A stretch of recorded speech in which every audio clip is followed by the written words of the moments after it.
Learning how to slip stitches. Today we are slipping the stitches of edges and in the middle of the row to work with patterns. This is our How to Knit for Complete Beginners series, slip stitches lesson 12. This is the last of our lessons, and we're learning how to make our edges this beautiful slip stitch edge, whereas when you've been knitting before, it may have this extra bumpy edge, especially when you're looking on, say, a garter stitch. You used to have this outward bump on here. Maybe you want to have it cleaned up, or your pattern calls for it. So you're going to learn how to do that today on lesson 12, slip stitches. Welcome to Good Knit Kisses. We're all about helping you stitch your love and love your stitches. Today, of course, we're covering slip stitches. Be sure and click to get that link for our blog that outlines everything written up for you. We're going to be covering slipping the stitches knitwise, slipping the stitches purlwise, and of course, going along the edge here.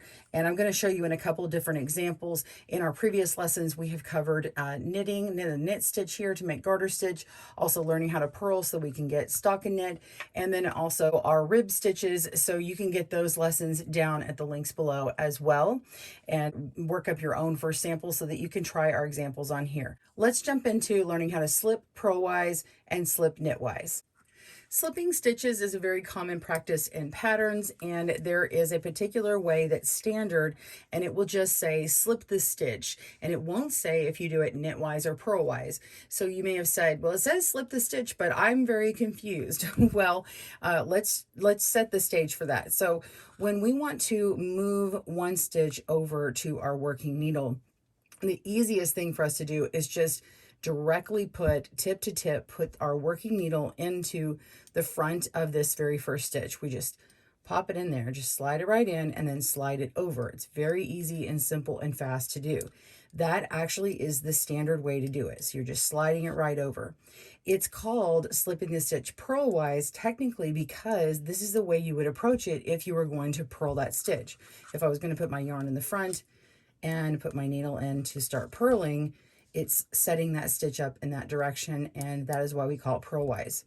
Now, if you want to slip that stitch knitwise, generally in a pattern, it will say slip KW or knitwise, and you are going to approach it like you're going to knit, and then simply slide it off that other needle. That's all you're doing. So let's put it back. If we put it back, we have to go the opposite way and slide it back on there. So just practice that a few times, slipping that stitch over. Generally, when it's slipping the stitch knitwise this way, the pattern is having you set it up so that when you work on the other side, it will set up the stitch in the right way to make whatever stitch pattern it's supposed to. So there are a number of reasons for you to be slipping stitches in different ways. These are just how you do it. It doesn't really matter. Just follow the directions of the pattern. Make sure and look in the notes. And when it talks about slipping stitches, if it doesn't say knitwise or purlwise, assume it is purlwise, just like this. Now there's one extra bonus to tell you. If you see slipping the stitch purlwise and it doesn't mention moving the yarn to the front or back, just pay attention if you are on the right side or the wrong side. Typically, if you're on the right side of your work and it doesn't mention moving the yarn or slip with the yarn in front or with the yarn in back, assume that you need to keep the yarn in the back of your work. If you are working on the wrong side, then you want to make sure to keep your yarn in the front towards the wrong side to do that. So if it actually tells you to slip the stitch with the yarn in front or back, in the back is just as you see it here. I'm slipping it purlwise here.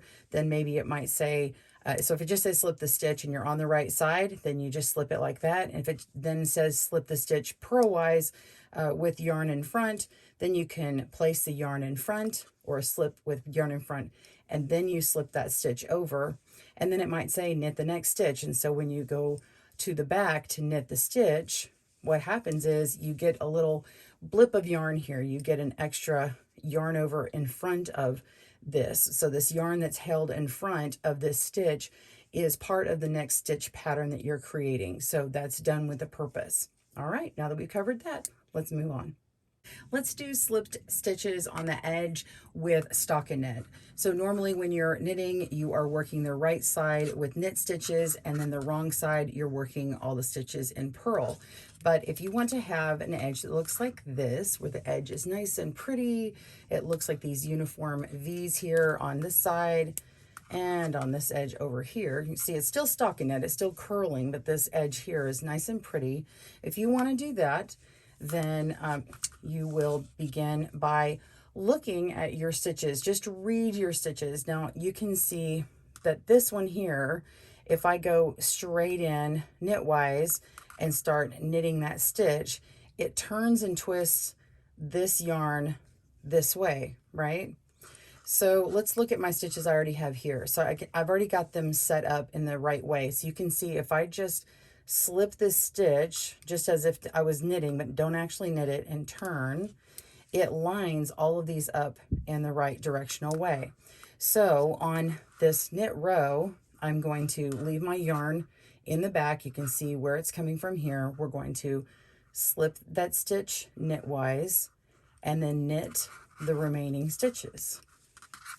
Okay, so let's knit these stitches, and then I'll show you what you do on the wrong side row. Okay, let's turn over, and we're going to do the wrong side, which is purl. And now you can see that my yarn looks like it's in front. You can see that little purl bump here. And my stitches on the edge, you can see the ones I've previously done already have that V. So let's show you what you do. So you've got the yarn in front here, and you can see if I just look at the side here and twist it around, you can see it's already lining up. So I'm just going to insert my needle purlwise and just pop it right over like that, and then start going into the front of this next stitch to purl. Now you want to make sure and pull that first stitch tight, and I didn't mention at the beginning of the other round, but it's the same way. You want to make sure that that very first slip stitch is nice and snug, and then knit that next stitch, or actually this one's purled, so we're purling that next stitch and continue on. So these are pretty easy. We're slipping it knitwise or purlwise on the row that corresponds that way. So we just want to pay attention to where our working yarn is and the way it sets up turning that first stitch. And that is all you need to making this edge nice and pretty. I'm going to get to the end of this row, and I'm going to show you what that looks like. And this last one, I'm going to knit that. And now you can see my edges are nice and pretty. And this one over here as well.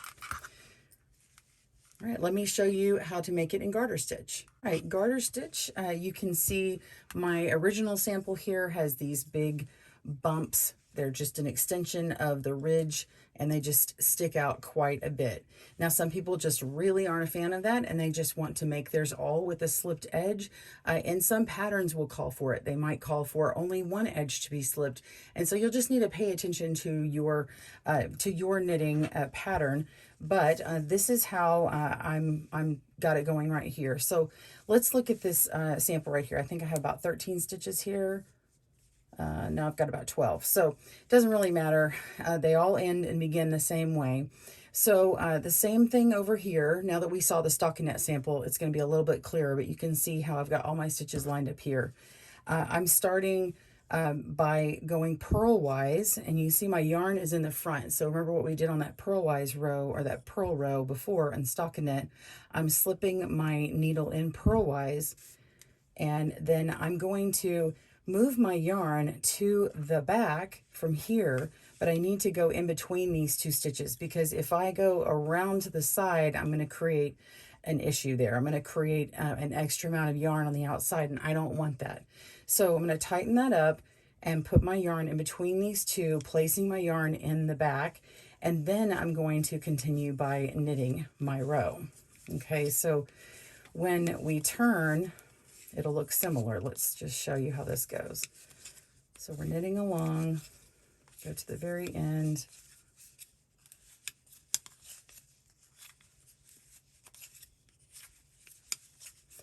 When I knit this last stitch, you can see how my yarn is still in the back. So when I turn it around, the yarn is in the front. You see that? And so I can just follow the way my stitches are. They're already set up with it going around the needle like this. So just slip that purlwise, place my yarn in the back between the two needles, and then start knitting. So it's the same thing either way. So if you have to go and undo your rows, just remember this last row though, we're gonna have to slip it back over, but move your yarn to the front again and then slip that stitch. So if you have to rip back on your work, remember that that first stitch wasn't worked, so you don't undo that stitch. And that's how you make the garter stitch with slipped edges. Now let's do a ribbing. Okay, so we're looking at a 1x1 ribbing here, and this sample on the top here versus the one down at the bottom, I'm showing you with the edges slipped. So we have this slipped edge here and this slipped edge here. Now I'm kind of having to turn it because I'm looking actually at the wrong side of the work. So when I flip it over, this is a side that you normally would see a knit edge, and then we have the purl and the knit, and then opposite edge, it's mirrored. So this would be a knit edge on the edge here, and then that is a purl here. And so this has a nice, really clean, finished off edge. Actually, if you look on the right, which is the right side here, with this nice smooth front of the long tail cast on, or if you look in the back, it just pushes these edges in just a little bit right up against this knit column here. So either way, it's very pretty, has a nice reversible look. Let's look at if you were to do the same 1x1 ribbing, but without doing the slipped edges. You can see it's a bumpier texture here on this right side. And of course, you've got your stitches with your purls next to it in those columns there, but this knit column is very bumpy. We turn it over to the wrong side and it has just this extra bumpy edge on it. So if you're working a really large blanket and you want the edges to have this really pretty uniform edging, this is a nice bonus for you to pick this. Whether your pattern calls for it or not, you can always make changes. You have the freedom in your own knitting to kind of fly. And since this is our last lesson in our Knitting for Beginners series, I thought this was a great one to just throw in there as an extra bonus to you so that you can test your creativity and make some samples to try this on your own. So let's work on slipping the stitches. So we have got we're on the wrong side here, and I'm showing it starting on this side because if you've already cast it on with the long tail cast on and you've turned it over to this direction, this is where you would be starting for your first row, and this is be a wrong side row. I do have an odd number of stitches on here. There's just 13 on here. So you can work with an even number. This is just how I'm doing it with the odd. So we've got our first stitch that's going to be slipped, and we have our next column right here that's got to be knit. Now, my column obviously has already been set up on this edging, so you can see where all the stitches are set up. But of course, again, we're starting with the wrong side on purpose. So we're going to take this yarn that's in front, and notice that it's in front here. And if we slip the stitch purlwise, it continues with our pattern of slipping those stitches and making them go in a V-shaped column here. So we turn that, and now we need to put our yarn in between our needles to the back because the next stitch is a knit column. So we're going to go ahead and knit that, and then you just start working your ribbing pattern, whatever yours is. It doesn't have to be 1x1. All right, go ahead and work yours all the way to the end. Pause the video as you need.